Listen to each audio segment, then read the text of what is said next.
Just checking, just waiting for Christiana. Yeah, already live. We will talk soon about our Hispanic heritage and the influence in our career. Just waiting for Christian, all the speakers. That's right. Hopefully you can enjoy our talk today. We're always talking every Tuesday and Thursday with Christiana and Digicon live and go live about technology, blockchain, entrepreneurship, and on this day we're kind of like celebrating the Hispanic month. So yes, let's wait a little bit more here for Christy and everyone. So we should be ready soon. Welcome here, our guest just joining right now. Perfect.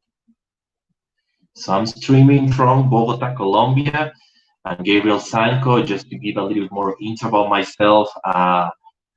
I'm an entrepreneur, I'm a technology advisor, and also investor more recently, especially in the field. I started in the field of blockchain, fintech, and then I got more, assistant in the deep technology space, renewable energy here in Colombia, but also worldwide, which is quite exciting.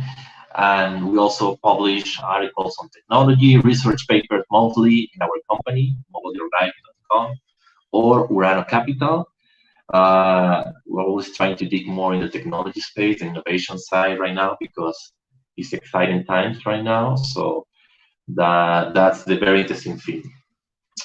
So yeah, I'm actually here in Colombia, but despite the pandemic, we have had a lot of work recently, especially helping entrepreneurs all over the world.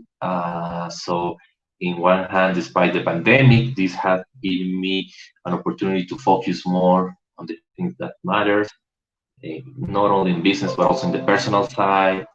That's the very, very interesting thing. So today we'll have an amazing panel of people, Latino entrepreneurs, advisors, investors, involved in many different things around the globe, but also in Latin America especially. You will check it out in a minute. And also along with Christy, that is always a pleasure to talk to her. And yeah, hope you enjoy. Let's wait a few more minutes just to get started. Should be fine very, very soon.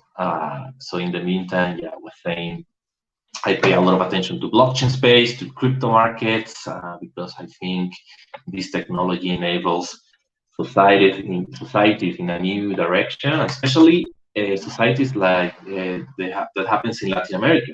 Needs additional instruments to work, to invest, and to people that need access to financial industry, for example, or bank accounts. I think these technologies will disrupt us in a very new way. So that's a good thing. And I think also we're living very hard times in the world, but on the other hand, I think there is a window of opportunity, very interesting to feel, to tap. And if you don't know it, it's good to connect with people that could tap into that. So I think that side is important to so you can be, let's say, aware of what are the changes happening right now in our world. That's very interesting. So I think that is very, very important. And that's kind of like my role in my company, Model Your Life and Urano Capital, is to bring this innovation, this technology to the masses, but also get a knowledge of what's happening right now in our world and how we can collaborate. Right? So I think, and that's kind of like the talk we're going to have right now, a few minutes. That's the exciting thing, because Latin America, Africa, and all these emerging markets are growing so much. The economy, the innovation as well. There is so much hunger of knowledge that is important. All right, let's share here our invite to the guest. 1 second. Let me see one thing. Okay.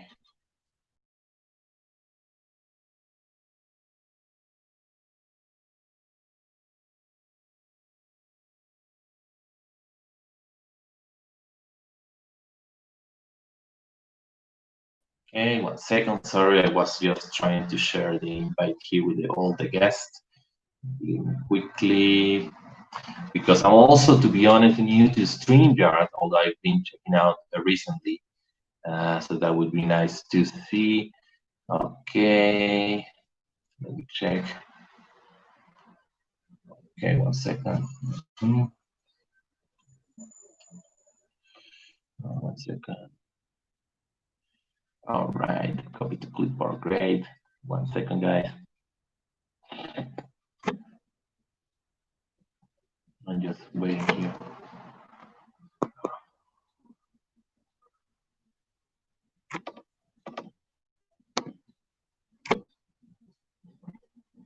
Okay, just waiting for Christy. She will join us soon. Sorry, the technical details, just getting new to all this. But we should wait. We should wait the people here. So I was saying, yeah, the conversation will be quite interesting today, tonight, because we'll be talking about not only technology, but also our backgrounds, our Latino, Hispanic heritage, so many stories, so many backgrounds that we need to check, that I think will be interesting to see. Yeah, just waiting for all the people. Yeah, I think, as I said before, we're living exciting times. Guests should be really, really soon. Let's wait a little bit more. Let's give them some time. Okay, perfect.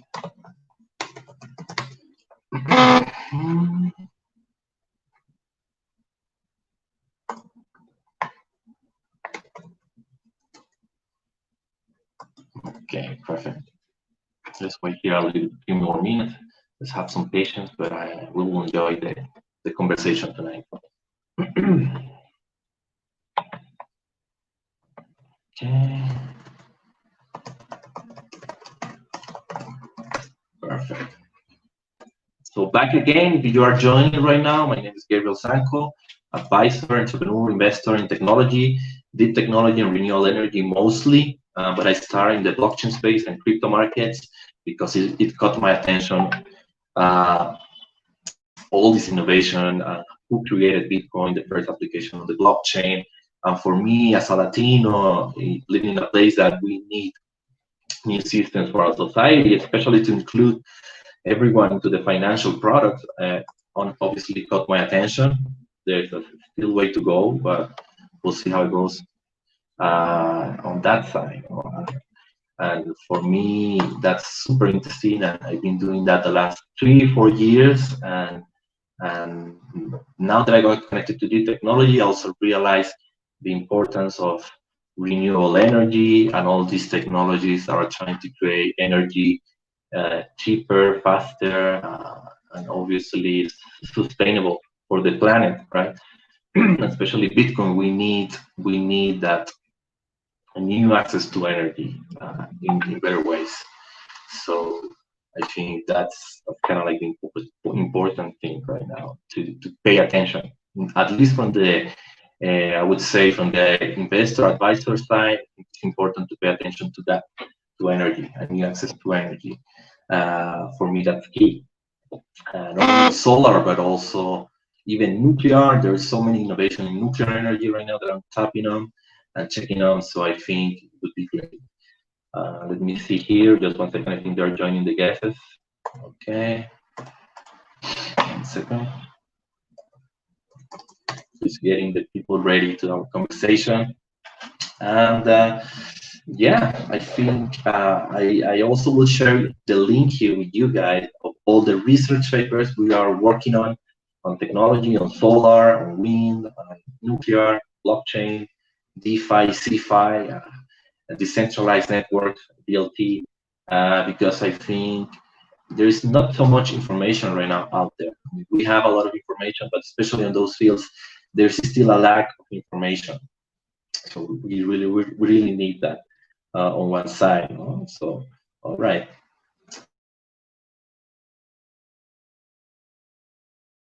I think you will get excited today.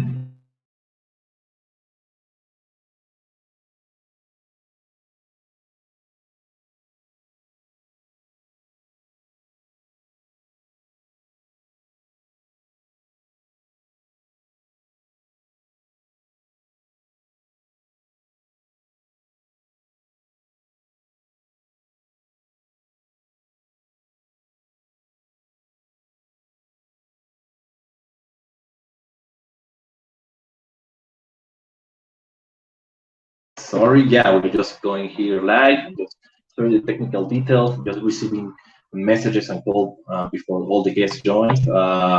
And that's it. Yeah, perfect. Yeah, Christy just mentioned me that she will be joining very, very soon. So that's great. Here we go. Ingamar, hey. Can you hear me? And Gerardo is also joining. Let me know when can you hear me, guys.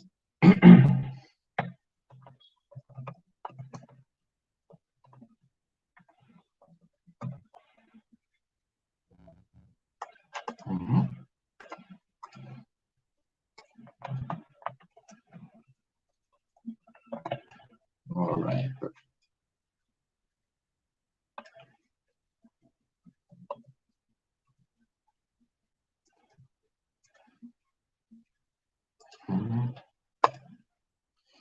Hello, Ingamar. Let me know when can you hear me, and also Gerardo.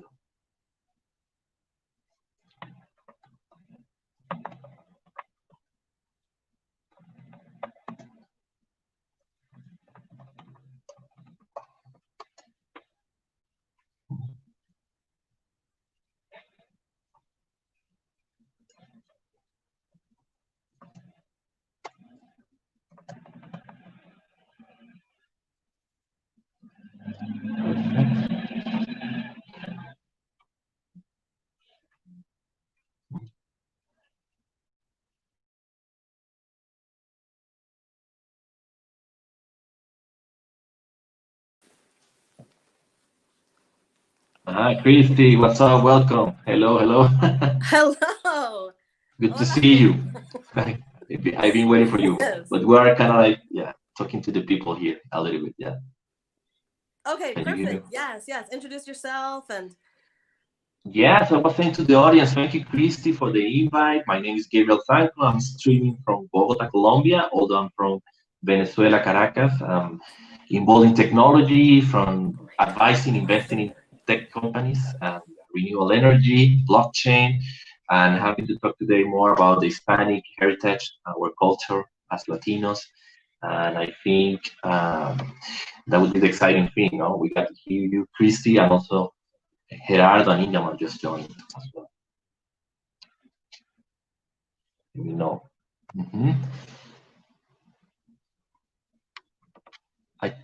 I cannot hear you.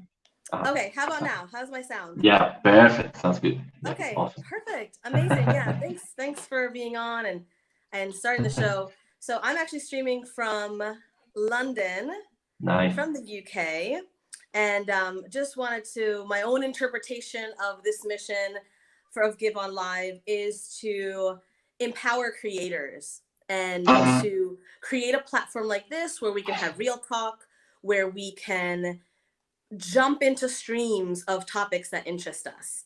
And so I'm really, really pleased to be here the whole entire month. I believe in the United States, it was November 15th.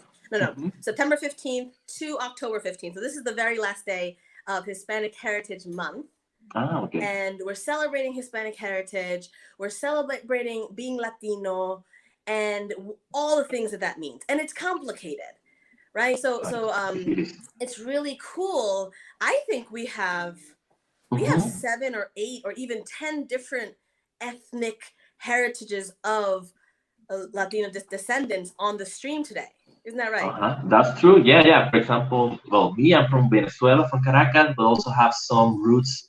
My dad was Croatian, so we had some mix, but also we got Sara from Ecuador, Gerardo from Mexico. Also you, right? You have a very interesting mix, Christy. You have Dominican and Paraguay, right? Correct me if I'm wrong.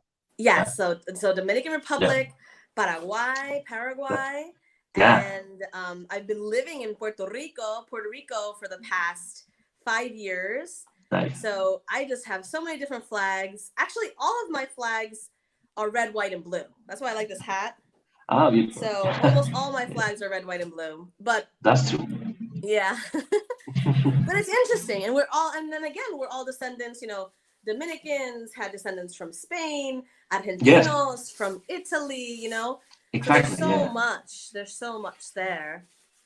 No, and especially Africa, Latino. all over the Yeah, place. exactly. I was going to say Africa, with the Spanish, Africa, the native here in Latin America, so it's a very interesting mix, and which gives us a lot of advantage, I would say, right? Because you have very interesting DNA, very resilient, and curious.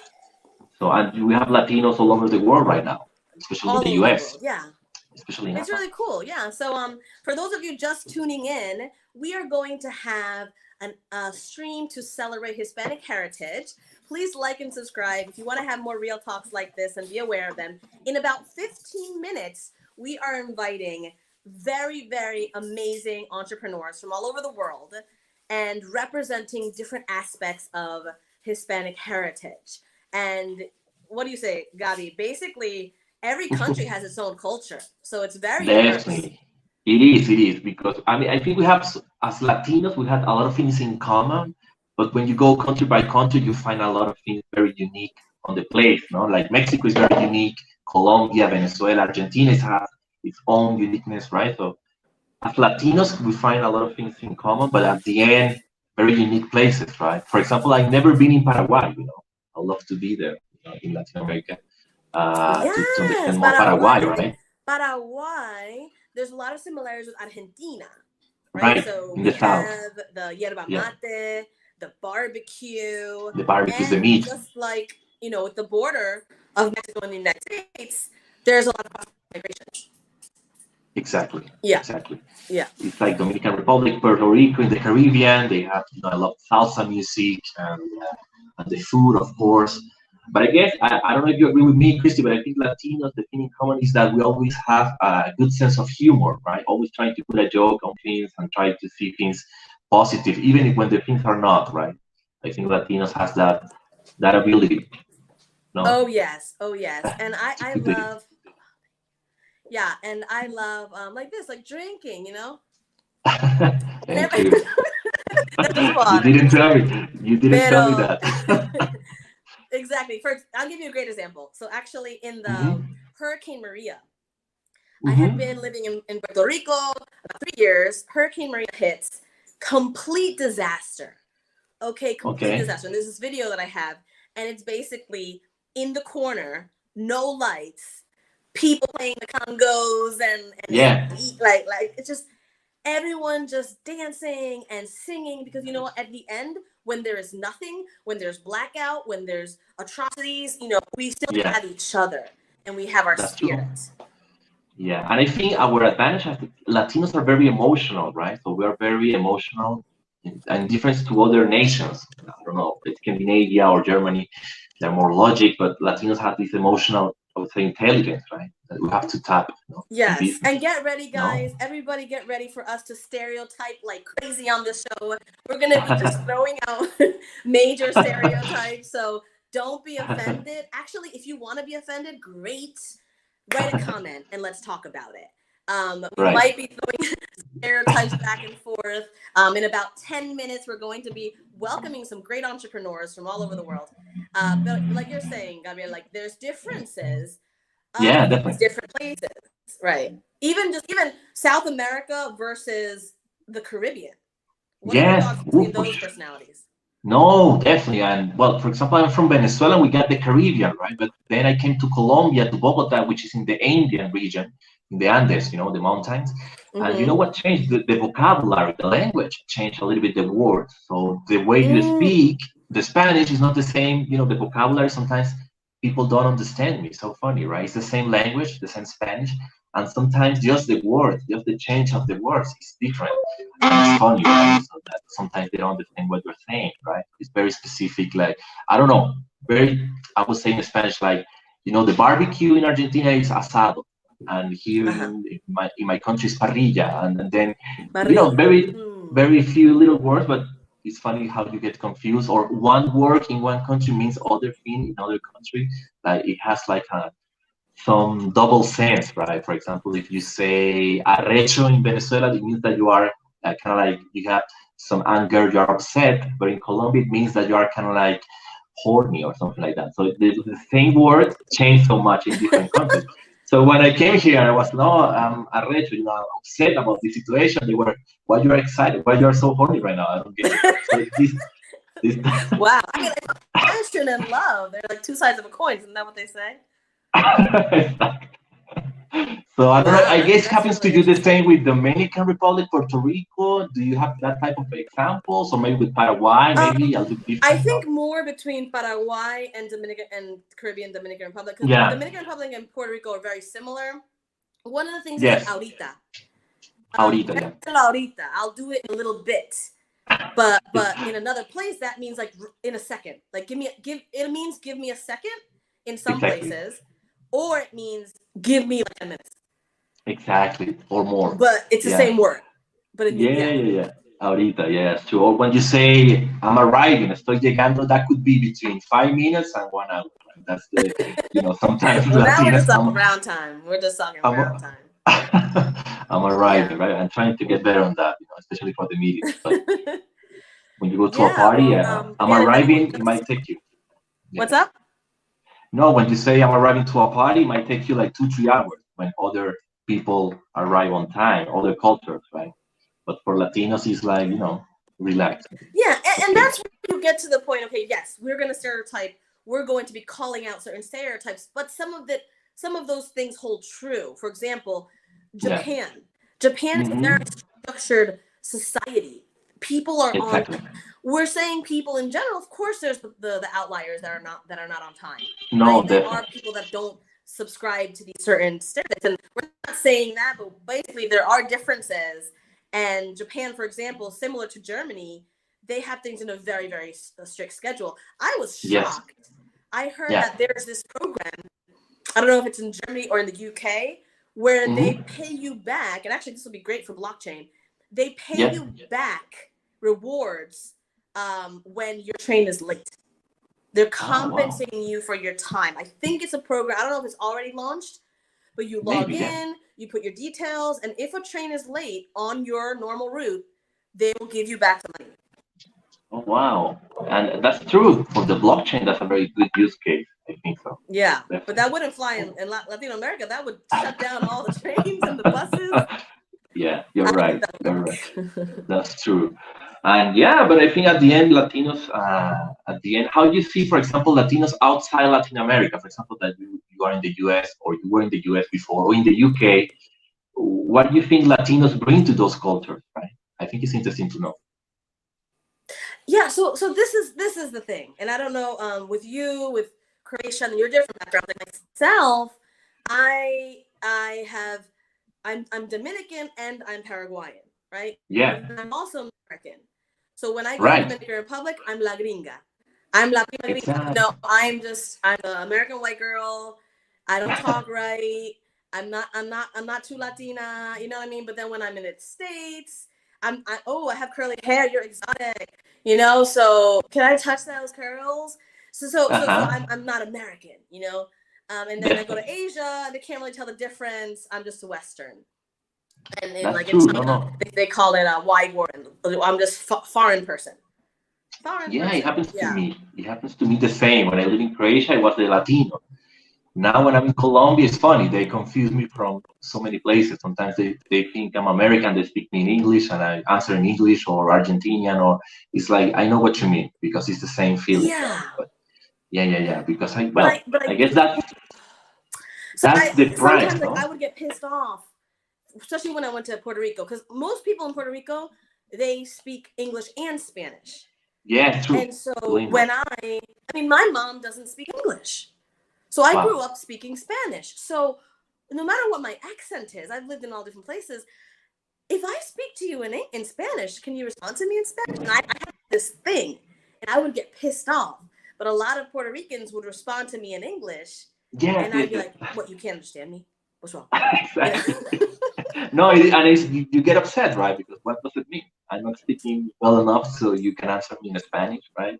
It's like a little bit different, right?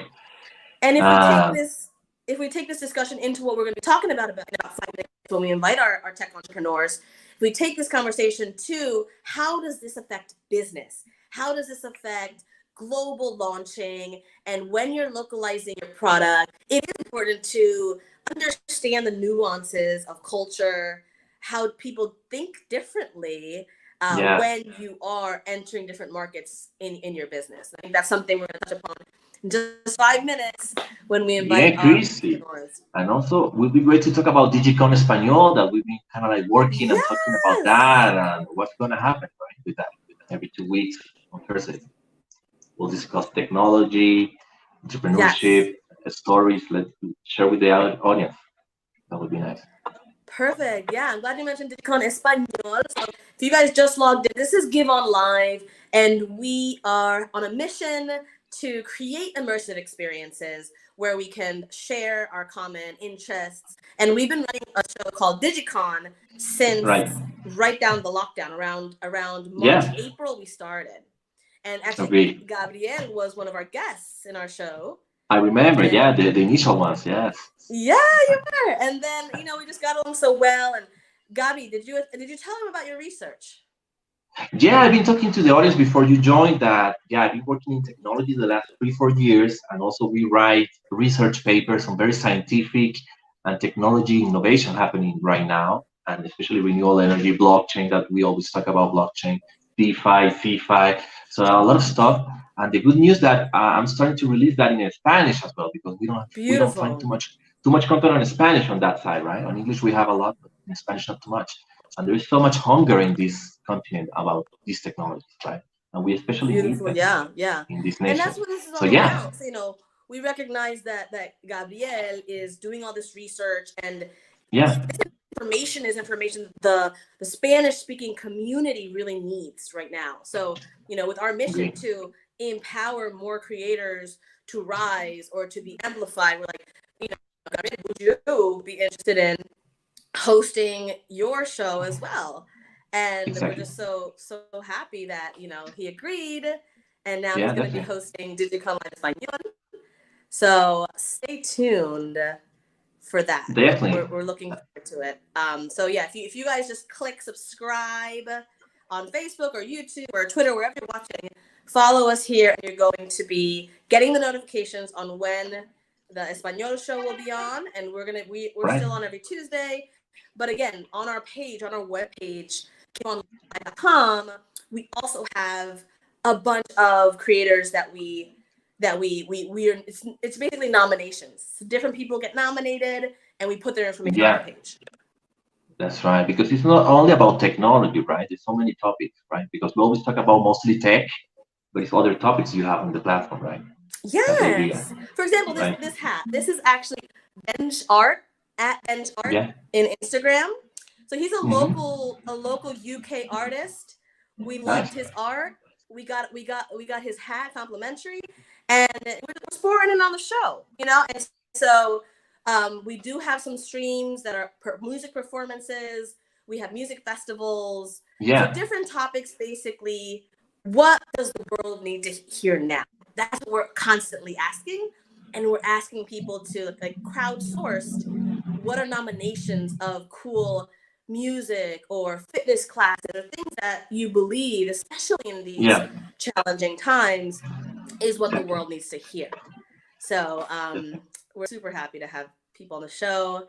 I see my girl Chichi from Nigeria, my sister Chichi. She's awesome. She's contributed to the mission. Nice. It's really great.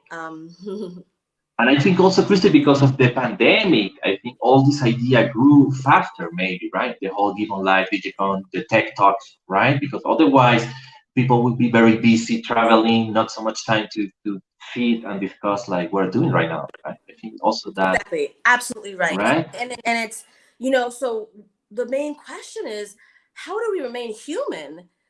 And how do we keep this social interaction and cohesion when we're not able to physically meet? And I think that's the perfect question to bring on our speakers. And the next 30 minutes, we're going to be having a panel, a wonderful discussion with wonderful tech entrepreneurs. I'm going to be adding them one by one. Come on down. Do you remember that The Price is Right? Come on down. Here's Ingamar. Here we go. Get ready. Sara. We're live, everyone. Hey, Sarita. Good to see you. Hello. Good to see you. Here. Hey, everyone. Hey, welcome. Welcome, welcome, welcome. So, wow. Hey, Gerardo. This is awesome. Great to be here. Is awesome. Can everyone hear each other? Can everyone do a tester? Yep. We're good. We're good. Alexis, can I hear you? Okay, good. Awesome, awesome, awesome. So we thought that maybe, you know, just to... ¿Me escuchan? Everyone's good? Sí. Yeah, perfect. Okay. Perfect. Amazing. Thank you. Welcome to GiveOnLIve. This is the tech stream. We're super honored to have each and every one of you on the show today to talk about your journey as entrepreneurs. And I know everyone, we share the heritage of being of Hispanic ethnicity, but we all have very different journeys, and we would love to just have some real talk. But to just kind of get the ball rolling and get to know each other a little more, was hoping we could just share 5 words. Share 5 words. First, say your name and the country where you're streaming from today. Then share 5 words on what does it mean to you to have Hispanic heritage. Just 5 words. Okay. Let's start with the ladies, with Sarah. Yeah. Sarah. Hey, Sarah, que no. Can you see me? Yes. Yeah, perfect. Okay, good. So, Sarah, your name and 5 words that represent being Hispanic to you. Okay. So first of all, hey everybody! Thank you so much for this invitation. I'm extremely excited, especially because as you were talking about, like just sharing your background of being Hispanic. I think it's amazing. So starting with the question, my name is Sarah Vaca, and the 5 words I would say: energy, spiciness,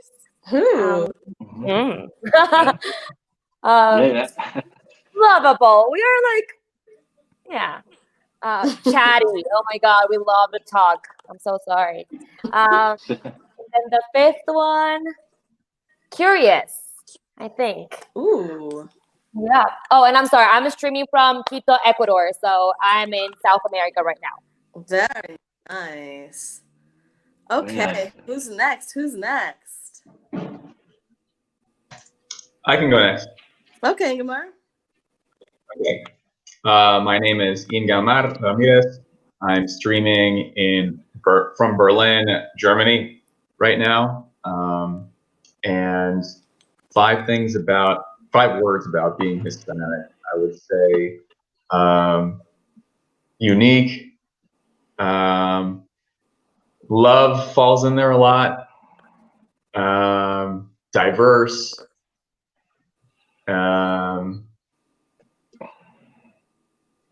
Quirky and fun. Yeah. Nice. I love that. Right. Okay. Next. How about Alexis?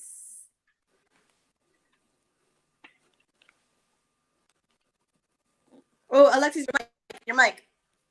Yeah, I cannot hear you. ¿En Spanish? ¿Está bien? Ahora sí. Sí, sí. Ok. Buenísimo. Mucho gusto. Qué gusto estar acá con este panel y poder compartir de nuestra experiencia y de lo que hemos estado aprendiendo.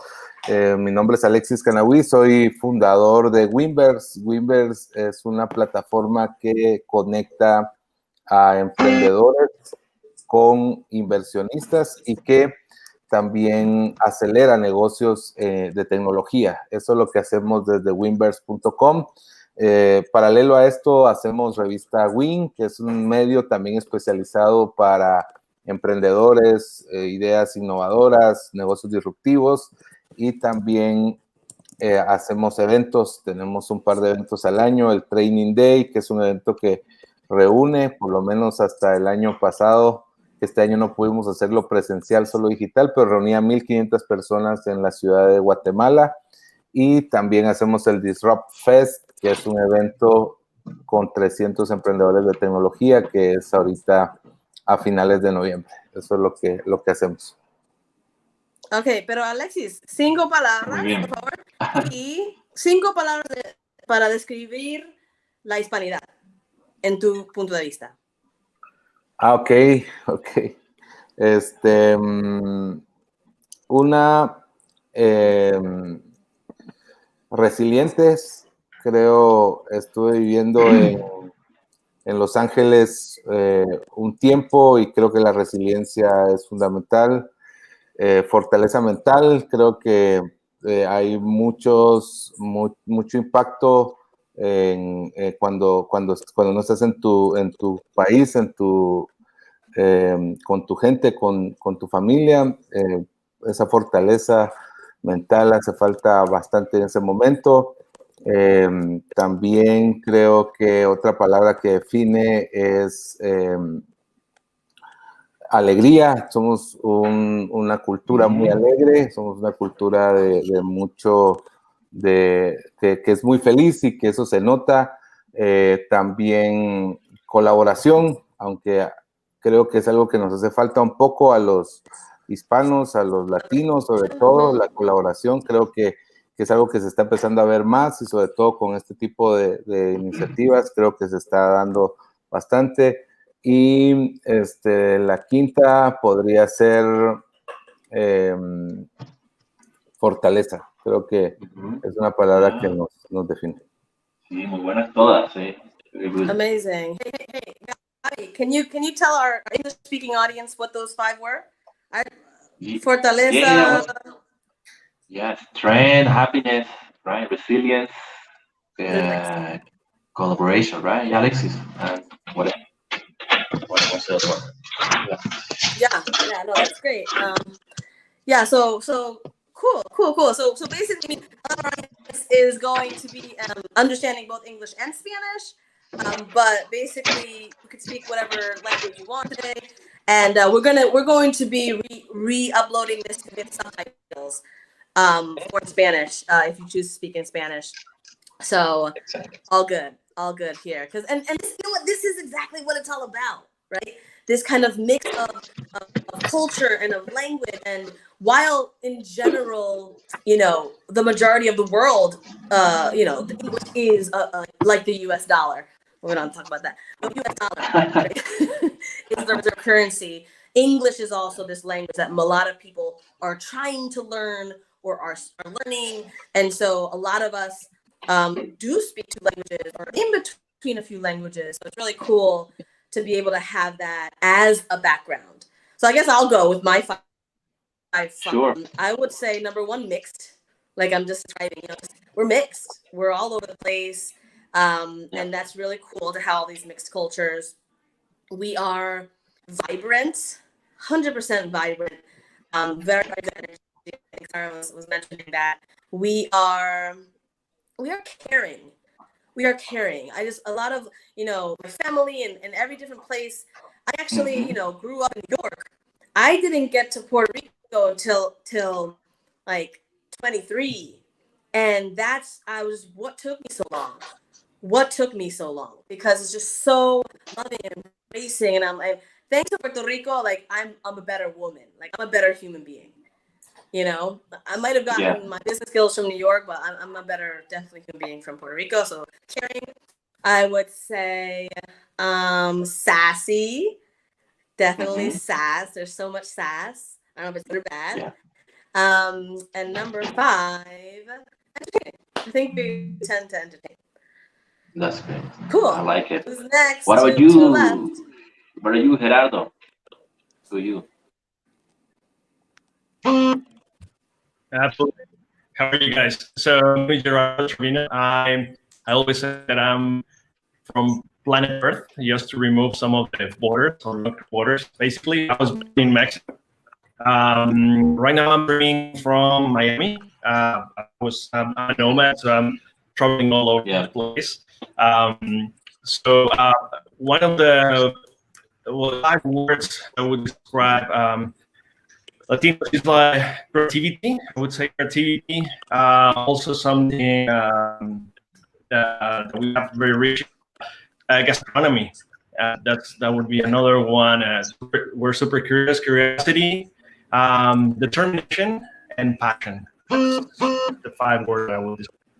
That's great, man. Yeah, I resonate with everyone. I like what Alexis said about resilience. I think, yeah, Latinos are very resilient. And you see it right now all over the place, all over the world, right? Latinos, also curiosity, energy, and the happiness, and also the good sense of humor, right? We always try to find a good angle, even if the situation is not good. We always try to find the good things, right? Or make a joke, or try to laugh, or always that vibe. No, I think Latinos all in general have that for sure. So that's very similar to all of you guys. Yeah.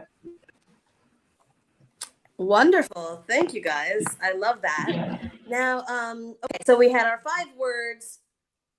We had our 5 words for being Latino, right? Now I want to describe one positive word and one negative word about entrepreneurship. Being entrepreneurs, being in tech. One positive word, and let's just fire them. So let's go around the circle. Positive word, go. Ingemar. Wait, positive word. Wait, what were the rules again? Being an entrepreneur. Okay. Positive word. Amazing. Amazing. Sarah? Learn. That's positive. Learn. Yeah. I would say, yeah. Innovation. Innovation. Gerardo? I would say like freedom. Freedom, like that. Oh, wow, I was going to say that one. I have to think anew. I would say, yeah, hard work. Hard work is positive. Hard work. Being an entrepreneur, yeah, you need to be hustling, no? Hustling, love it. Hustle, yeah. Cool. So now we're gonna. Okay, so guys, and the reason kind of we're doing these fire things is because we're known, DigiConLive, we're known for just having real talk, like just talking and being real and just getting down to business. So now we're asking for a tough word. Like, just give us some real talk. Might be negative, or maybe it's just challenging. Give us a word on the dark side about entrepreneurship and about tech. Because it's glorified, right? But it's not easy. Anyone? Wow, let me see. You could just shout it out. Like uncertainty. Uncertainty.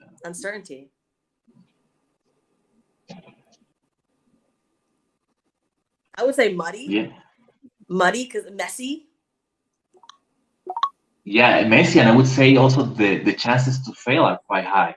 In tech and in entrepreneurship, most of the time you might fail, at least the initial cases. Risky.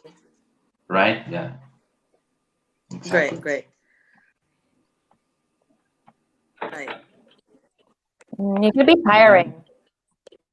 No sleep. Yeah. A lot of nights. Yeah. Also, it's lonely. Entrepreneurship might be lonely at the beginning. Nobody supports your idea, and you're working too hard, and sometimes you miss other things. It might be, you get lonely in the entrepreneurship. Lonely. Yes. So taking that into account, high risk, muddy, messy, lonely, scary. Taking all that into account, guys, why are you entrepreneurs? What was that moment where you're like, I just want to be in the trenches? And like, why did you do this to yourself? Whoever wants to go first, tell us a story. Or when was that moment you're like, the good words, the freedom, the exciting, the learning, those outweigh these negative words. Can any of you guys jump in with a story, whatever language you want to speak? Let us know. Why? Just why entrepreneurship? Why tech? Who's first? Well, I worked at an office job for like a few years in New York. It was this law firm, and it went from like a temp job to like a couple years, and I guess moving up within the corporate structure, and then sort of hitting a certain point where, in order to move up from here, I'd have to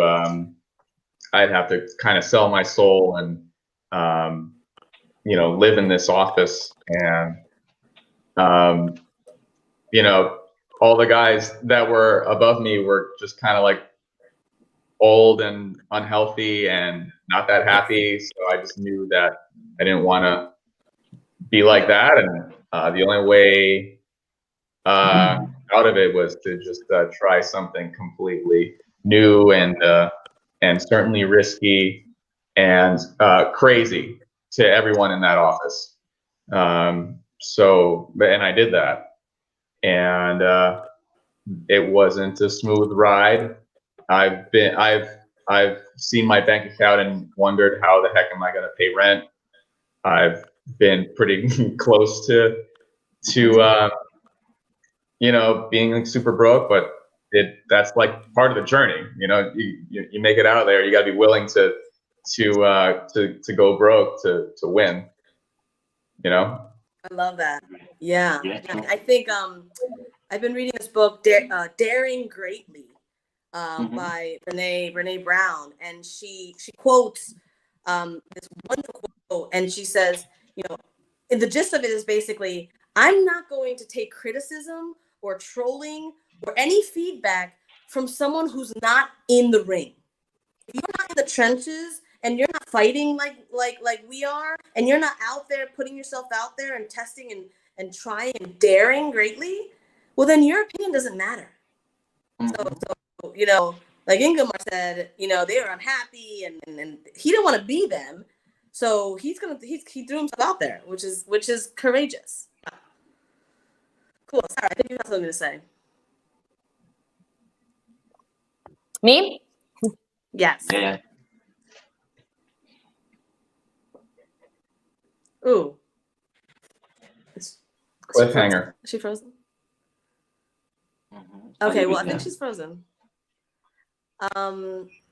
Gerardo?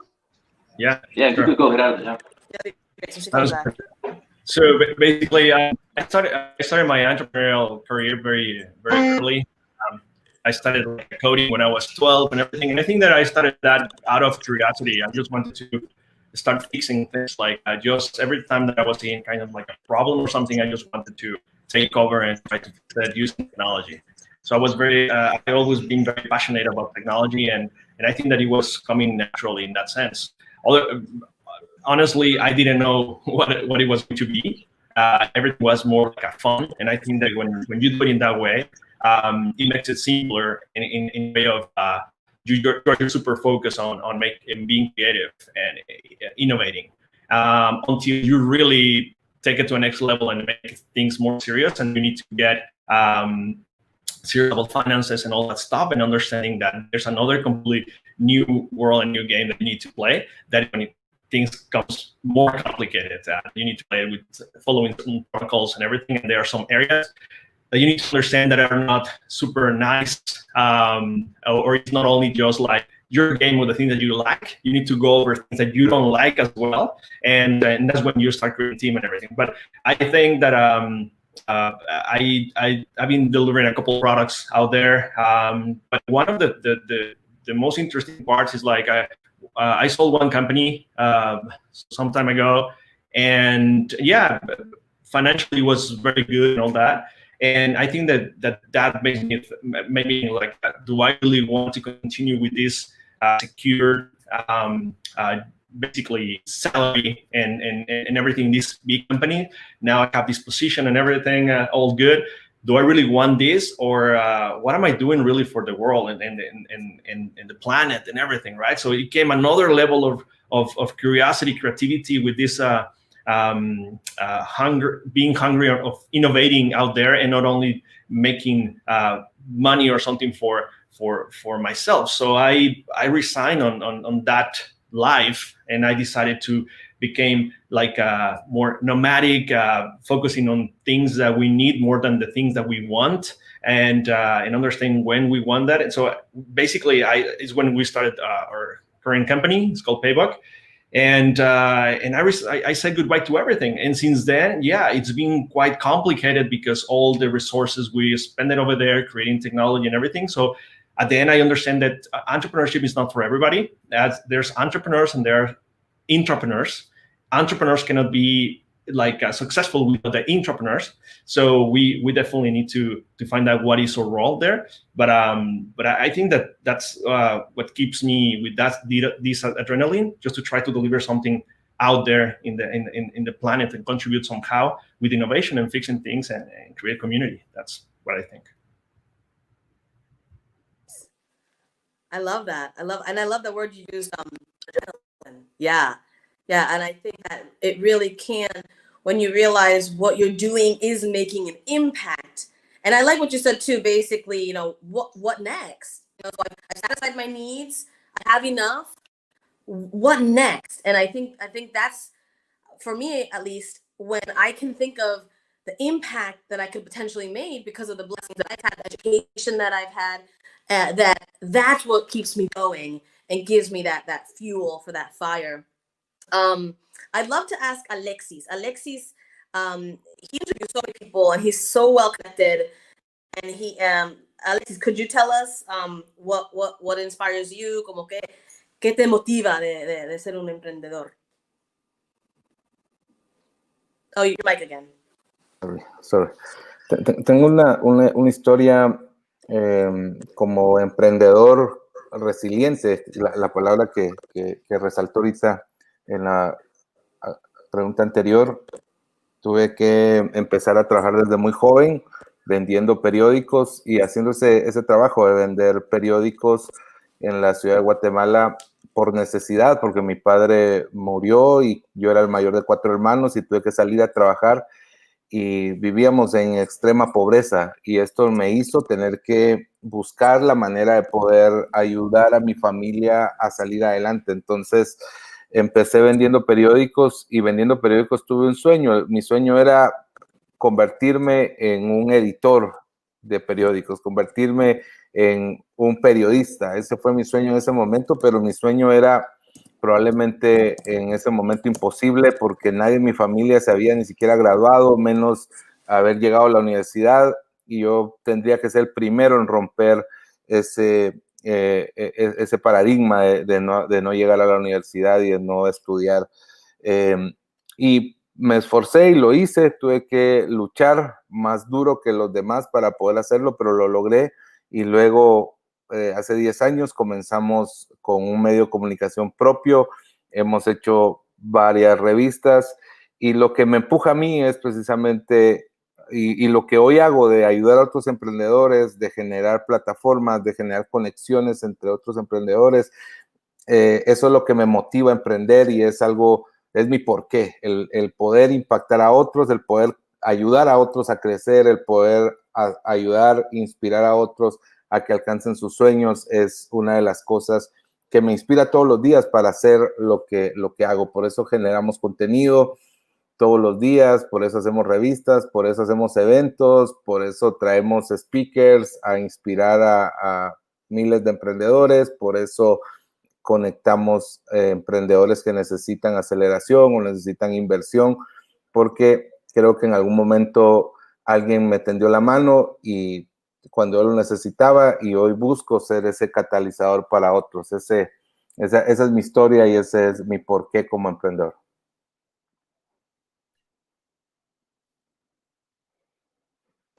Thank you. Gracias, Alexis. Anyone who doesn't speak Spanish, in the comments, I just did a quick kind of translation for what he was saying. This video will come out later with full subtitles. But basically, you know, I love how you're trying to say, what's your why? I think that's really powerful. And I think I love that. Starting, that's so cool. Just like he said, he was saying, having these newspapers you were selling, like, I'm gonna write these newspapers, and now you're doing it. And that is that's amazing. That is super cool. I like what Alexis said, because I think Latinos are very good sellers. You know, everyone is an entrepreneur here in Latin America. You see on the streets, people selling with a lot of talent, right? So I even remember myself when I was a teenager selling food in the stadium just for fun, but I was selling there, and you see, I think, Latin America has that in common. They're very good sellers, and if you're a very good seller, then you're a very good entrepreneur. You're able to tap and sell your service or a product, right? So I think Latin America that has that in Beautiful, advantage. beautiful. Yeah, I recently went to Mexico from LA, and on my way back, it was almost a 2 hour. It's easy to get into Mexico. It's harder to get out. But on my way back, it's like this 2 hour line. And then this girl, she was wearing, like, her whole team was the same color T-shirts. And she says, "Hey, you know, we got frappes." And I'm like, "Is frappes Mexican?" She's like, "No, we know what you like." You know, so I'm like, these chicks, you know, like, they're entrepreneurs. They're studying the market. But like, we know that these people that are driving through, they like frappes. They even had their plastic cups, the little Aztec Starbucks lady. It wasn't the Starbucks lady, it was an Aztec Starbucks lady. So it was just like so cool. And she got her whole team the same uniform. And so I love that. And I would love to contribute to her. I would love to see her advance, you know, and that energy, I think that energy is also very within this, like, the Hispanic culture. I think that's really cool. I'd love to know also from you guys, you know, being in business and in technology, what is something that you think the world needs now, and especially Latin American markets? What do you think? It could be related to what you do, or maybe related to something you want to do. Would love to hear what you feel. What's that pulse? What's the pulse now, especially with this Corona pandemic? What is right now something you feel like the community needs? I think trust. Trust. That is the Information, first thing I think. Trust, information.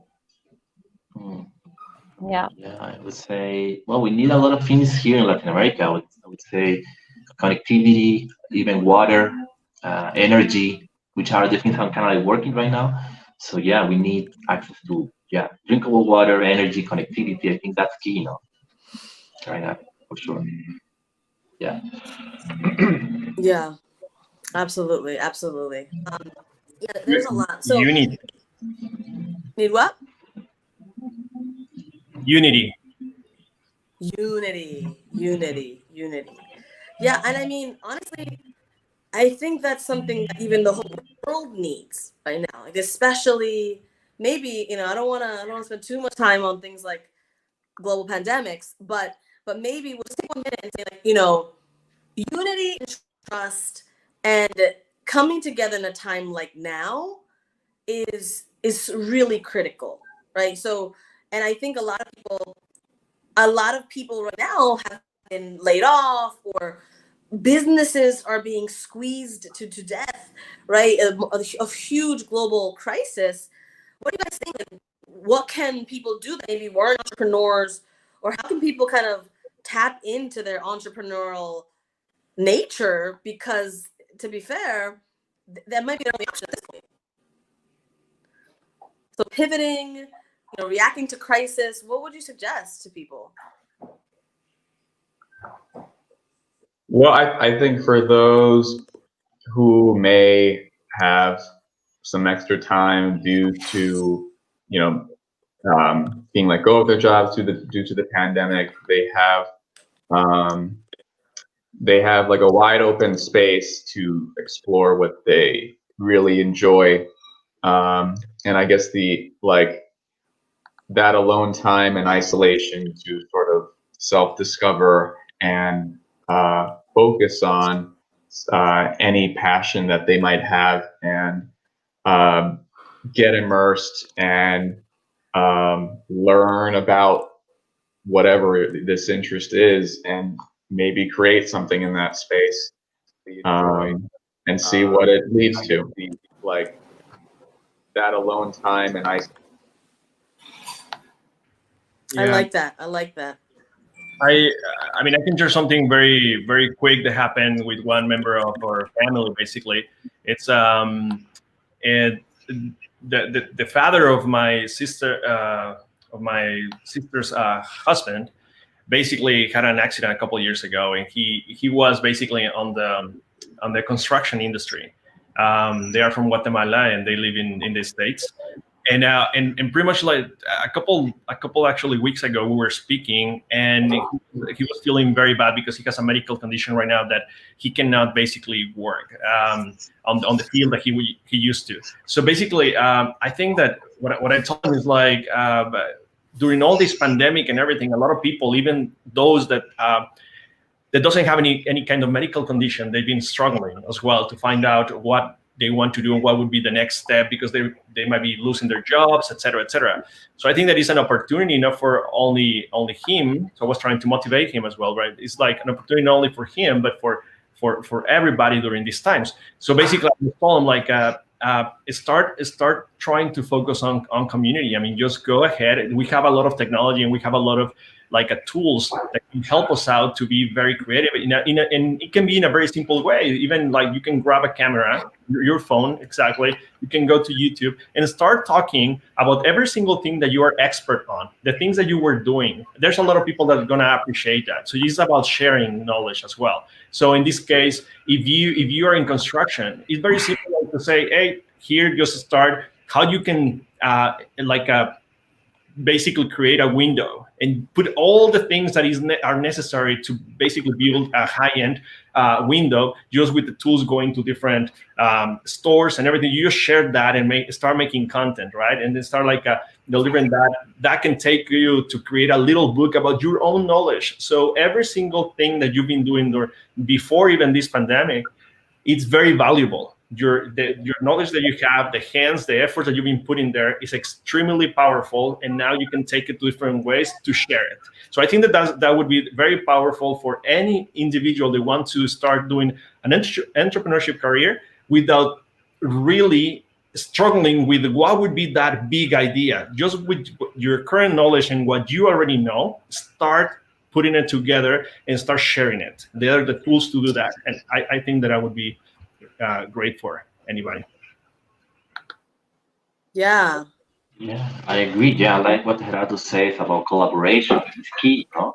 Now with this pandemic, it's clear that we have to collaborate between humans, and that the trend of working from home or digital was growing before the pandemic, and we have especially now more tools to collaborate, to work like this, no? Like we started this program like this with you, Christy, in the pandemic, right? With the collaborating, producing content. So I think finding your talents that you already have, plus sharing with the people, I think is key. Collaboration. Yeah, I think that's great, and I also think I love what you said, Gerardo, about just start, just do. Taking action trumps making plans all day long. Take action, create, make content, have conversation. If you have a dream, there's reason why there's something sparks you. Your eyes light up when they talk about a certain topic. So if you just keep doing, and I think I love this example from the church. So some people are like, I'm praying, God, give me my mission. Like, what's your will, Lord? And this pastor, he's like, do you wake up in the morning, get on your knees and say, Lord, should I wear a blue polo today or should I wear a red polo? Father, tell me which color should I wear? No, you put on a shirt, brother. Just put a shirt on and get out of the house. So it's just kind of like, as you work, as you go, as you do, as you have conversations like these, then you notice, oh my goodness, a lot of people like this one show, or a lot of people are interested. People keep calling me and asking me. Another good tip that I have is ask people that you know what they think you're good at. And sometimes you might be surprised, like, oh, whenever I think of like renting or real estate, like I'll definitely would call you because I think you're good at that. Or, Christy, I think like you're really good with people. So if I have a problem with one of my coworkers, I would definitely call you. So there's something involved with the things that other people notice in you, because sometimes we're very critical of ourselves. Other people might notice, oh, you're so good at that, don't you know? So go ahead and ask people. That could be helpful. How about Alexis? Sarah? Hi, yeah, sorry, I'm back. Good. I've been like on and off. I don't know what's wrong with my internet. Like everybody uses the same connection. I'm so sorry. I was saying, yeah, connectivity is one of the problems, right? Connectivity. That's what's going on down here. Yeah. So I'm gonna go back a little bit and just talk about like I want to share my story and also tell you why I'm in tech and like kind of why I'm in this entrepreneurship world. I've been on and off living in different places for the past 10 years, I would say. So I'm from Ecuador, then I moved to the US. I was there for 4.5 years. I went to China. I was in China for like 3.5 years, and then for a couple of years I've been just like traveling, and pretty much alone. So as you were mentioning before, like being an entrepreneur and being curious, it's definitely a pretty lonely world, but I think it's amazing. Like you grow, like you gain so much experience and you gain so much knowledge that when you are ready, you can do something for the community, right? So in my case, I am back in Ecuador, and and now kind of like my goal is to share what's going on about like technology, blockchain, etc., and also news in Spanish, for our Spanish speaking community, and for women as well. Technology and finance, that's kind of like my background, is not really like an industry that there's a lot of women out working or kind of like getting to know about it. So kind of like what I want to do is to share. And in terms of the pandemic, as we were talking before, I think collaboration is the key, and just sharing your knowledge, sharing what you've done, and creating things together. I think nowadays, well, what the pandemic has like done is it has pushed us, everybody, to create something together. It doesn't really matter which kind of industry you're in, but I think great things can be done, after this crisis. It's an opportunity, I would say. Beautiful. Yeah, I love that. Yeah. I love that. And yeah, and even collectively, like how Sarah is now advocating for women and sharing these opportunities and her experiences from being all over the world. Even just amongst ourselves, like I noticed that Sarah has at Tech Latam in Instagram. She just started a beautiful page. Right now, there's 6 of us that can like that page, follow that page, share that page. Bam. So yeah. so and Alexis has his shows. He's on live. He's on Instagram live so much. Just always on live. He's just live all the time. So like, so he's always interviewing really great entrepreneurs, and he has a magazine. And so it may just take a minute to like someone's post. When you see someone else doing cool things and like it, upvote it. It just, that really helps. That's one small step that doesn't cost anything.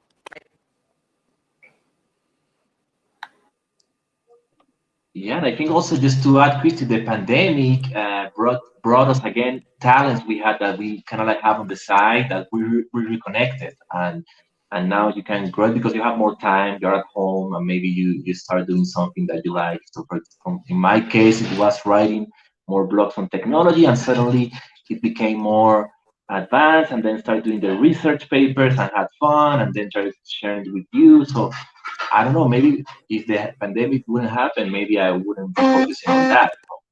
So I guess every one of you caught some talent or brought some talent again in the pandemic, right? That would be good to know on your side, which side talent you recover or discover. Cool.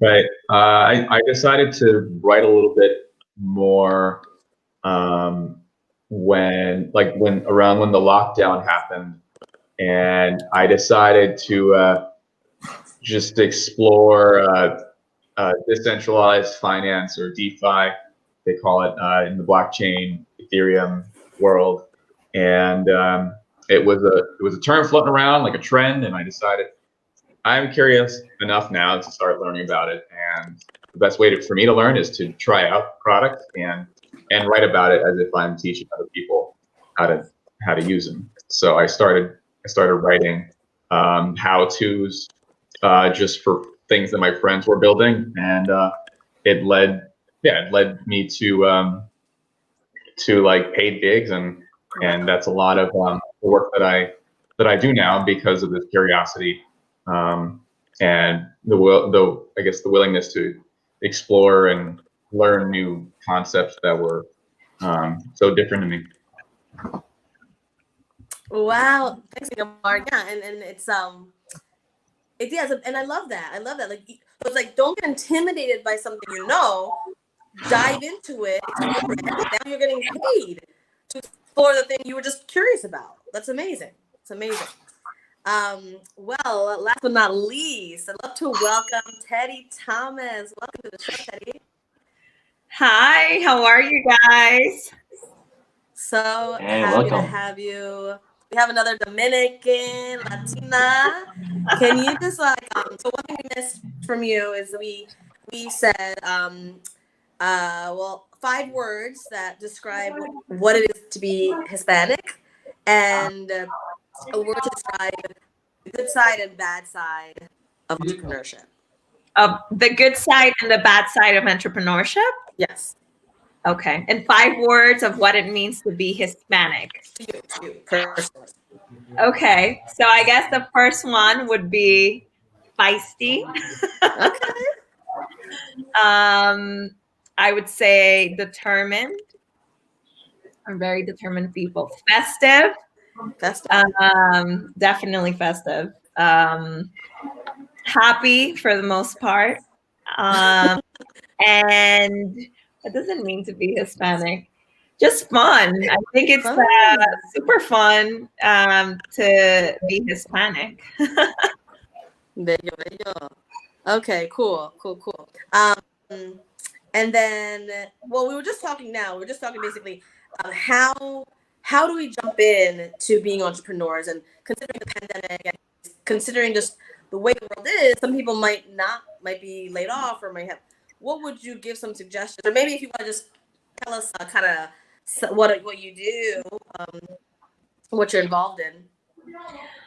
So first off, I own a digital marketing agency. I've been owning it for the last 6 years. We focus on helping small businesses adapt and scale in the digital age. And I would say that the positive, I'll start with the negative outcome of being an entrepreneur, actually, so we can end on a positive note. But one thing about entrepreneurship is that you have to be comfortable thriving on uncertainty. If your personality is not fit to thrive on uncertainty, it's going to be very hard to not only establish your business, but to keep it for the long term. Whenever I launch a project or a business or anything I get fully involved in, I see things in the long term. And unless you're willing and your personality is fit to thrive on, uncertainty, it's going to be very hard for you to stay long term. Trends come and go. We see it in the blockchain, right? And Bitcoin and all this, like, it just come and go. But unless you're willing to fight the long term, and you have a personality that fits that requirement, right, for entrepreneurship, it's going to be very hard to sustain the success you're aspiring to have, because passion comes and goes, excitement comes and goes. There's a lot of ups and downs. However, if you're okay with that, your willingness to be okay with that will determine your success in entrepreneurship. So that kind of sucks, because I think that's why 99.9% of ventures fail, because of that reason. Been able to manage the ups and downs. And then on the positive side, when you see your vision come true, you see, for me at least, is I count our success based on our case studies. So that's how we measure our success. If we're able to help many people with our area of expertise, which in this case is digital marketing, if we're able to help them grow their business, if we're able to help them achieve the vision that they have for their business on the digital era, it's so rewarding on the positive side. And that doesn't mean, you know, only on the digital marketing end, but it could be on anything. When you see something go from A to B to C to D, it's so rewarding as an entrepreneur. And not only on the client facing side, but on my team, I've seen, you know, the impact that, you know, the company has had on their lives. We hire from overseas, and we usually give a 30 to 40% increase, you know, in comparison to market rates from whatever we hire. For that reason, to make sure that we're impacting their lives and to make sure that they're with us for the long term. They see the vision long term. So it's so rewarding to see someone like my COO, who would never had an opportunity like that in the country that she's in, you know, raising a baby, buying a house, having two kids now, and staying with us for 5+ years. And seeing the vision and then learning and then being exposed to so much. So I am a true believer in that. And I believe we're only as valuable as the value we bring to others, as cliche as that may sound. So I think that's the positive side, the impact that we can have on other people. I love that. I love that. And my favorite words are add value. I just that's my favorite word. And I did a lot of, before now doing GiveOnLIVE and launching this platform, I did a lot of work with entrepreneurs raising capital and we would do a lot of case studies. And I would just be very direct and be like, well, maybe the reason why it's hard for you to raise capital is because you haven't added value to the marketplace. Please go add value, then come back. Thank you. See you later. You know, because that's the thing. Are you actually adding value? Are you actually fixing a problem? And Teddy, you're right. It's not easy. And one thing I do want to say in the show is, like, you know, you can be an entrepreneur. You got to be ready. You got to make that choice. And don't. I mean, blockchain is sexy. You know, DeFi is not that sexy. It looks scammy. But there's so many things that are sexy now, or everyone wants to do sexy tech things. But do what's aligned with your interests and your passions. So you're gonna love. I mean, I see Teddy. I just gotta straight out. I see her on Instagram, and like she loves her clients.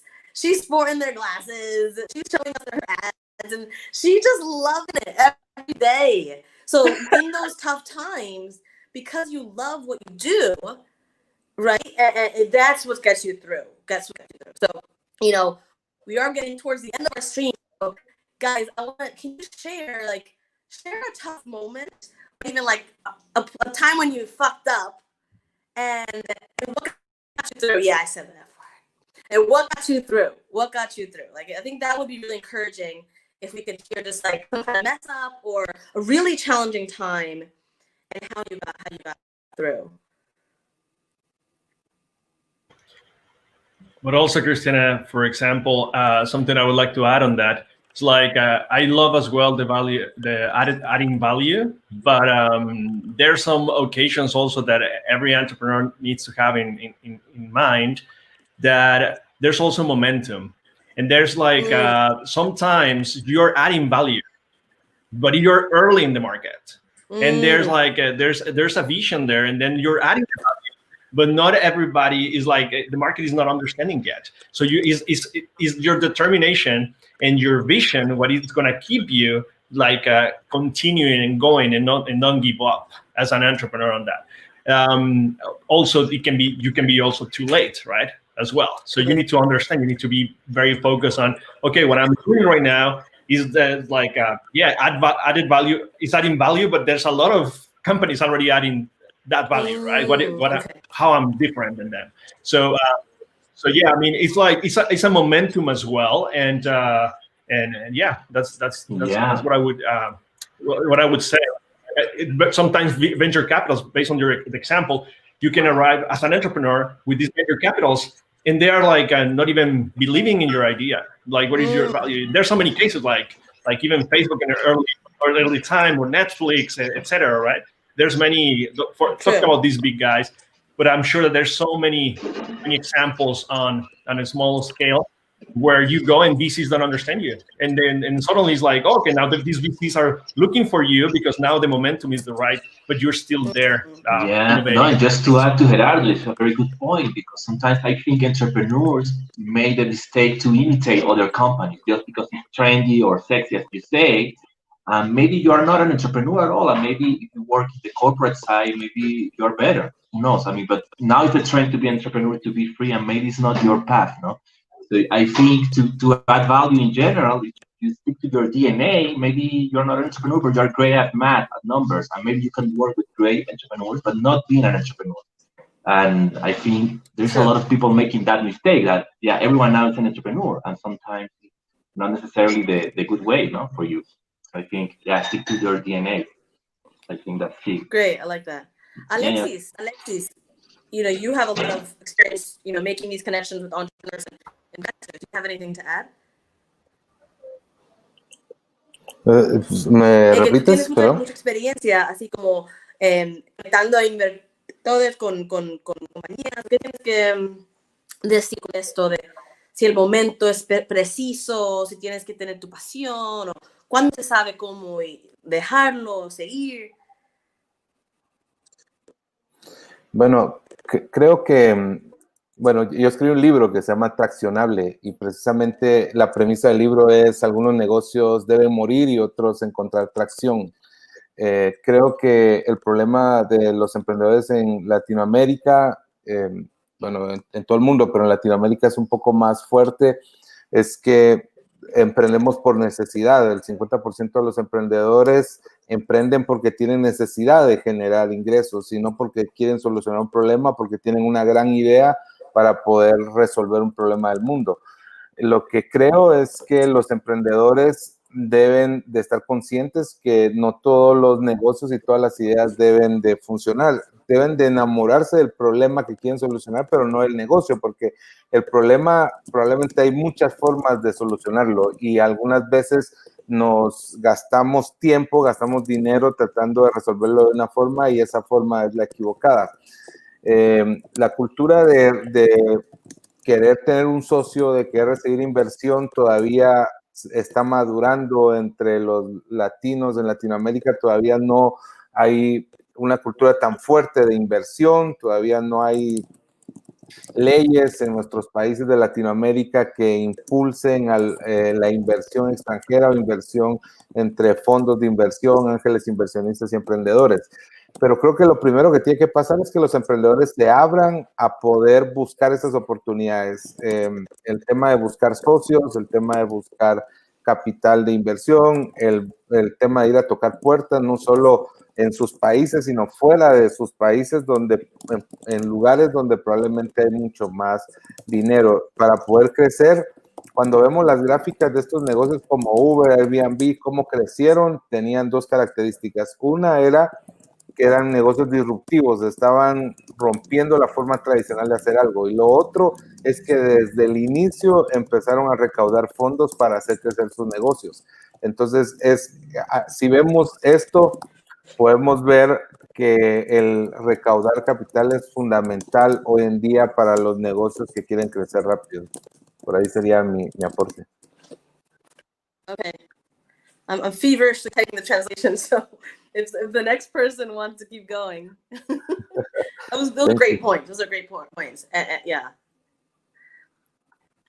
I would like to say, you know, to piggyback off of what Alexis says, and I've been seeing it more in the startup culture in the last 5 years or so. And it's all about people want to scale. I am in a business that's not too scalable, and we have, you know, generally consulting is not that scalable unless you build, you know, software as a service or some sort of automation component that makes it scalable along the way. And we have spent about a year doing things and trying to figure out processes that will allow us to scale. And one thing and one idea that I became very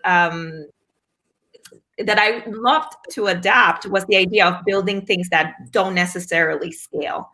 As long as your goals and alignment as an entrepreneur are, you know, aligned with your business, right? Your profit first, your team, you're happy with whatever you're generating as far as profit, as far as the impact that you guys are having. It's okay, I feel, to build things that don't scale, as long as you are aligned with, you know, the results your company's having, right? It's okay to run a 50 employee small or medium sized business and make, you know, assign a salary to yourself.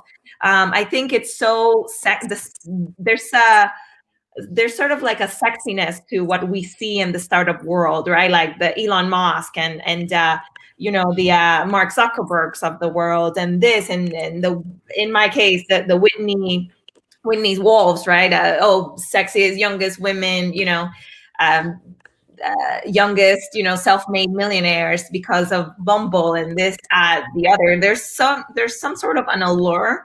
And one thing that I've learned about my entrepreneurial journey, that it is okay to build things that don't necessarily scale, as long as what you're building is aligned with your goals. And that's where I'm at. And to answer your question about one moment of, you know, that was really low, is not having the luxury to not take clients. I still remember those days, right? Not having the luxury to build a business plan, take my time to actually, you know, build systems that will sustain the growth that came later on.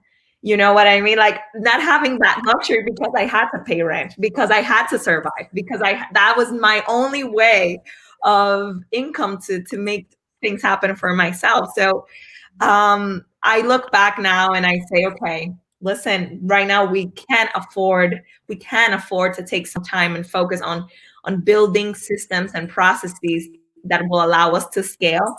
But back then it was like, do you guys do this? Of course we do. And then figuring it out that same night. I love that. We couldn't afford to say no. You know, neither could we afford marketing. So ironically, so we had to come in we had to take in whatever it was. And there was so much pain in taking projects that you knew were not a good culture fit, or were not going to be worth your time, because you needed the funds to keep the business running, right? So now that we're not in that position, it's so inspiring to look back and say, wow, the intention of making it or faking it until you make it all the time is so valuable, even in the early stages, you know? So that's one really crazy experience that I went through and where I'm at now. Beautiful. I love that. Thank you for sharing. Thank you for sharing, Teddy. And I think, you know, yeah, and that's okay too. I mean, how many Hollywood actors are leaders, you know? And you know, I told this one of my virtual assistant, she wanted to be an actress. She moved to London, and I'm like, and she was frustrated because she was just doing some work for me, and she was working at a restaurant. And I'm like, every time you go to a table, you're on stage, girl. You are on stage. You are a new person. You're this role of this waitress, and you can feel the vibe of your theater. You can feel the vibe of what these people are, what their characteristics. How can you study? How you can make them smile? How you can make them laugh? Like, this is an opportunity. If you can change your perspective, be like, okay, well, I know my vision is here.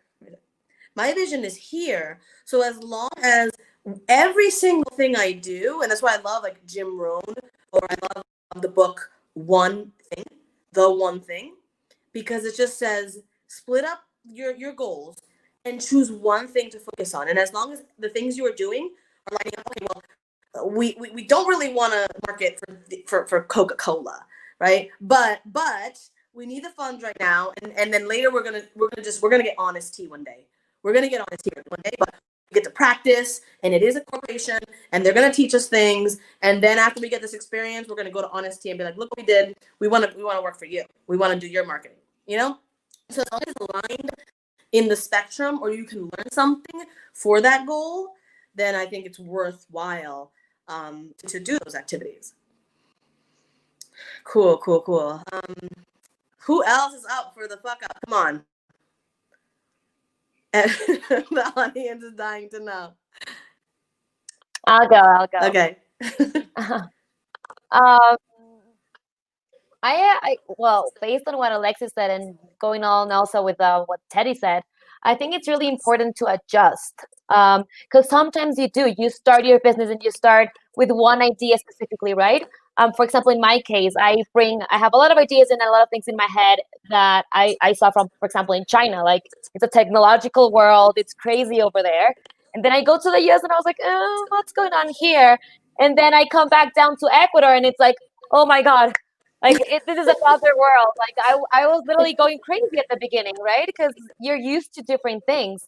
So my idea and the things that I wanted to do when I was in Shanghai, for example, I had to, come down to earth and be like, okay, I have to localize my ideas and I have to, localize them in an order, like in a specific order, so I can, get to that goal that you were talking about. But for example, like when I was in Shanghai, like I thought that I was in level 5 to get to my goal, but I come here and I'm like, I'm in -20. So, adjusting yourself and analyzing, understanding your surroundings, understanding your market and your clients and the people that you want to get to, right? So I think adjusting it's something super important, and I think it was kind of my wake up call. And besides adjusting, I think partner up with someone else. Like, we are not superheroes, even though we would love to be. As entrepreneurs, like I think something that we probably all have in common is that we multitask and we love to do different things, and we think that 24 hours is not enough, and we try to in 1 minute do everything, which is great. But yes, we do have to accept and acknowledge that we need someone else. We need a team in order to build something, and in order to impact the market, you do need a team. So I think those were my two kind of pinpoints and things that I've been learning throughout this journey. Definitely build the team, and I understand that I'm not alone, and adjusting to the market that I want to target to. Yeah. I love that, Sara. I love that. And I just want to throw in one more word, which is patience and grace for yourself. Oh, yeah. You went from level 5, -20, and that's okay.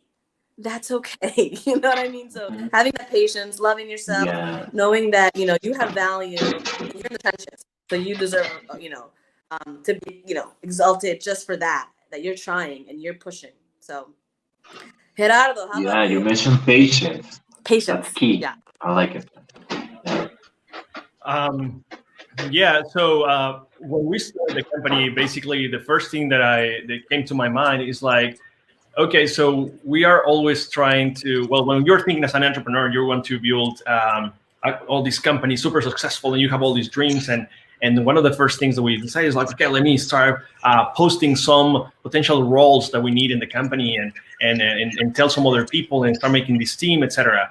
And then when you have the team, you want to do everything by yourself, right? So it's like it doesn't work that way. It's like, so you have the team, you need to basically use the team and everything. But the first thing that it was completely like an idea, but I think that it worked very well in certain things. But we focus so much on principles and values.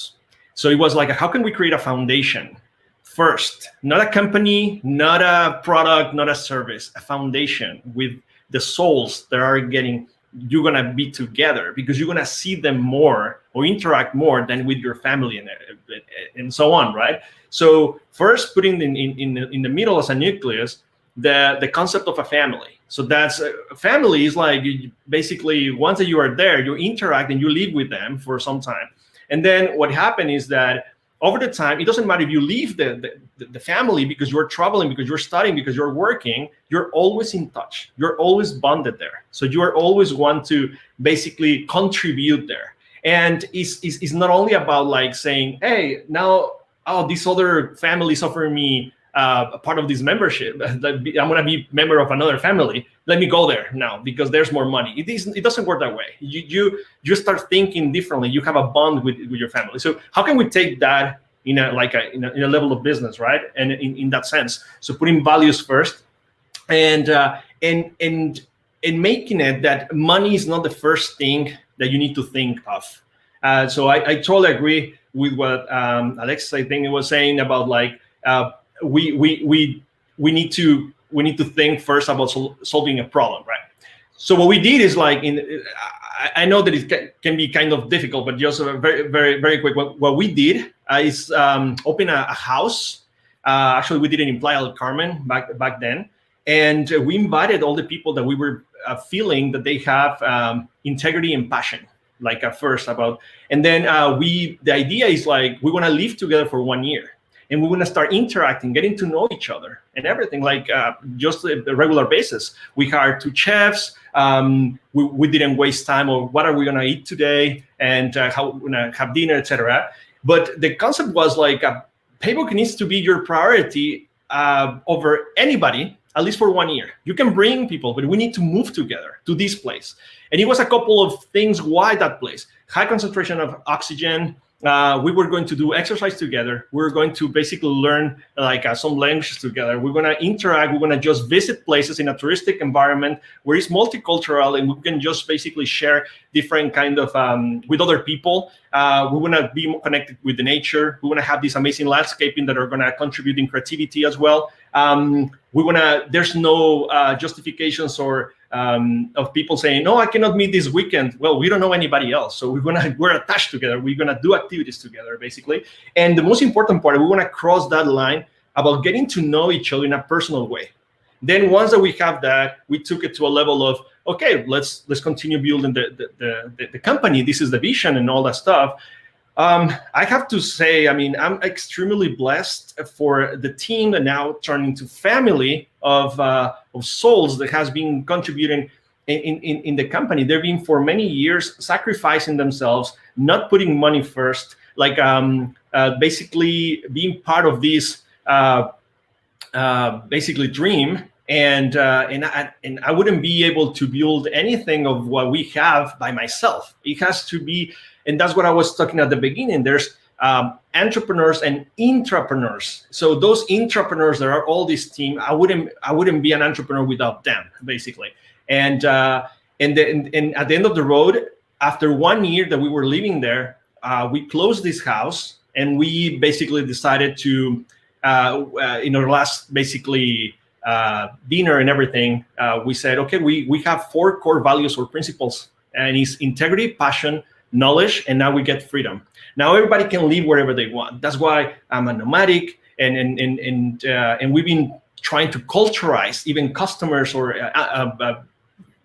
investors and other people that this model works as long as you have the bonds and these values in place where you already live with all these people. You already know that they're the core team. And the people is not just leaving just because of money or someone else is paying them more. They're thinking twice and 3 times and 4 times, even when their passion can go down and they're lonely because we're working remotely, etc.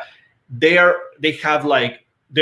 connected, we're bonded, we have a foundation there. So I think it's very important to think about those things as well, and not only as an entrepreneur, as a society, and all these things. When we were saying what are those things that the world needs, it's like those principles. I mean, we need principles as well in the schools and everywhere else. We should be teaching about principles. That's very important to have and create that foundation first. And another thing that happened to entrepreneur, it was some time ago when it was those kind of events where you can go and meet people in person and you can see their smiles when that life was existing. I was in this event, and then it was like this venture capital came and he said, "Hey, nice to meet you," in a networking event. And we talked. I gave my card, and he basically saw the card and said, "Oh, so you're an entrepreneur. You're the CEO of this company. How many people is working for the company?" And I said, 20. And he said, "Oh, amazing, 20 people. So you might be sleeping like a baby, right? So, I mean, you have 20 people there, so you're sleeping like a baby." And I was a little bit like, no, I'm working as well. And he's like, "Yeah, you sleep like a baby. You wake up at 2 a.m. and cry every day."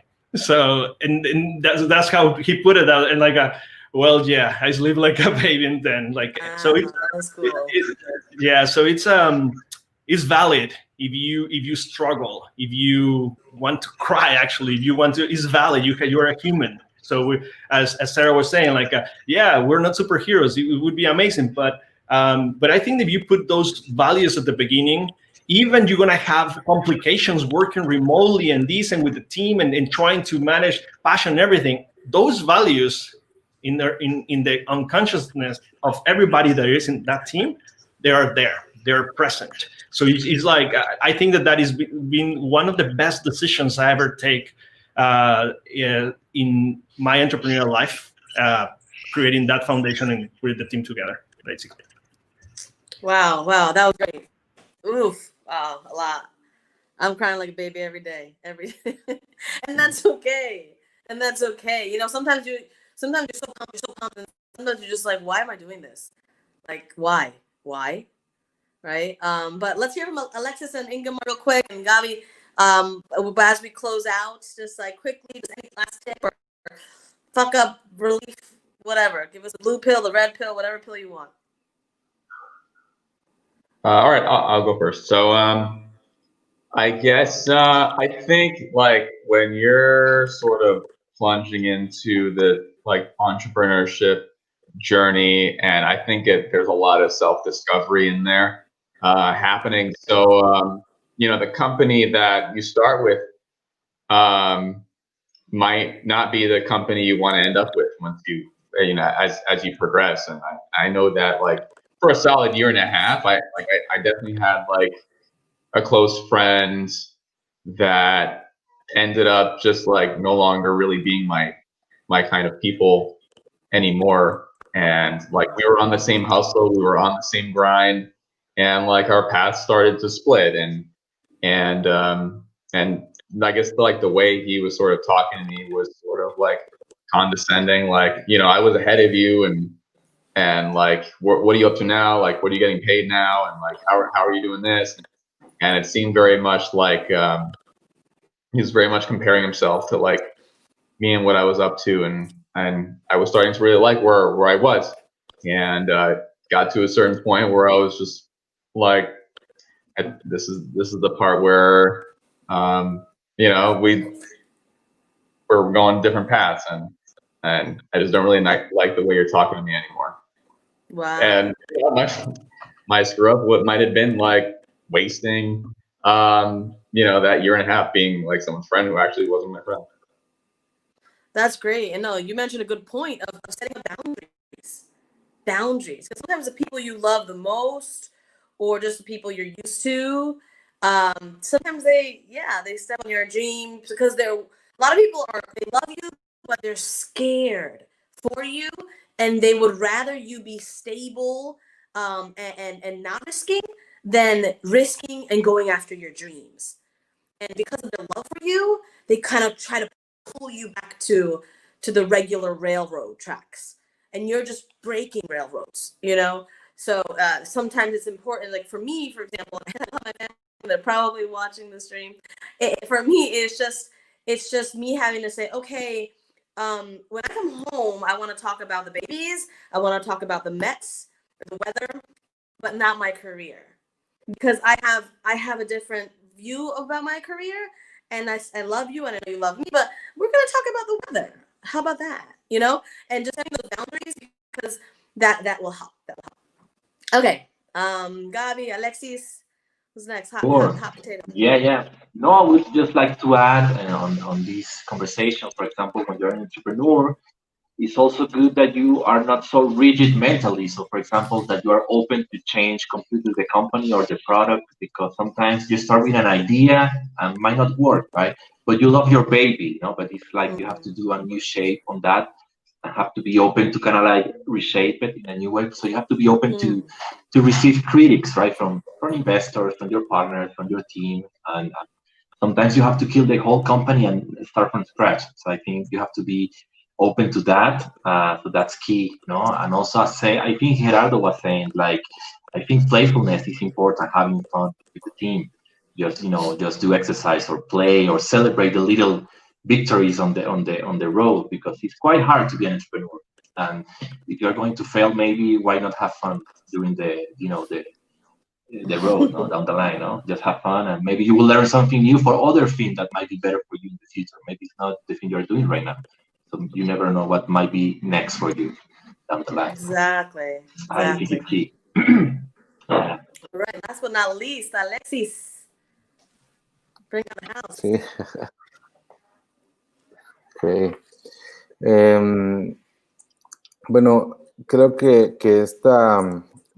este confinamiento y la pandemia vino a hacer que los emprendedores nos reinventemos, y el otro día pensaba en esta famosa palabra que se ha estado usando mucho en decir que el mundo cambió y decir que todas las cosas cambiaron y que hay que adaptarse, pero creo que en estas dos palabras hay un error en la palabra de decir, de enfocarse en lo que cambió y de decir que hay que adaptarse. Y yo creo que hay que pensar más bien en aquellas cosas que no cambiaron, en aquellas cosas donde están las oportunidades de negocios, donde hay de esas cosas que no van a cambiar de aquí a 5 años y que nosotros podemos entrar a esos negocios como el e-commerce, como el delivery, todo lo que tenga que ver con internet. Hoy un negocio que no se esté transformando, un negocio que no esté buscando la transformación digital, que no esté entrando a internet, va a quedarse rezagado y probablemente no va a poder mantenerse a flote. El adaptarse, creo que nos tocó este año adaptarnos mucho, pero ya no es momento de seguir adaptándonos. Es momento de ver hacia el futuro, interpretar qué es lo que va a pasar y adelantarnos a esas cosas y ver hacia adelante y ver cómo nuestro negocio puede convertirse en ese negocio del futuro, y no solo el negocio del momento, sino el negocio de las cosas que van a venir hacia adelante. Creo que hacia ahí los emprendedores debemos de ir. Es la forma de pensar que creo que debemos de tener los emprendedores en este tiempo. Wow, me encanta. Sí, y eso va en línea, ¿no? Y lo que dice Alexis, solo para responderte rápido, adaptarse también es eso, ser flexible, rápido cambiar. Si no está funcionando, gíralo, ¿no? Y continúalo, porque si no, pereces, ¿no? Entonces, yeah, you're right. Wow, I feel like I just got some motivation, cry a little bit too. This was so good. I really appreciate all you guys coming on, and on the comments, we're going to be sharing we're going to be sharing all of your social media handles, and I think in the email you guys can connect with each other. And again, we're all in different fields, some blockchain, some fintech, marketing, media, but I really do think that as Latinos and as, not superheroes, but trying to do things that are amazing, that together we can gather, we can be a power, collaborating and really supporting each other. Great. So I think that's it for today. Where is the after party, Christy? No, yeah, right. The Zoom link, the after party Zoom. Yeah, so we are going to end the stream. If anyone wants to stay on and just chat a little bit, we're cool. We're going to end the live. Please don't forget to subscribe wherever those buttons are. And we're going to have more shows. Gabi is going to be hosting DigiConLive Español. And Gabi and Alexis should talk, because Alexis goes live every week. So please, thank you guys. And we look forward to seeing you Tuesday for DigiConLive English and Espanol from that on Thursday. All right. Thanks, guys. Thank you. Bye. Awesome.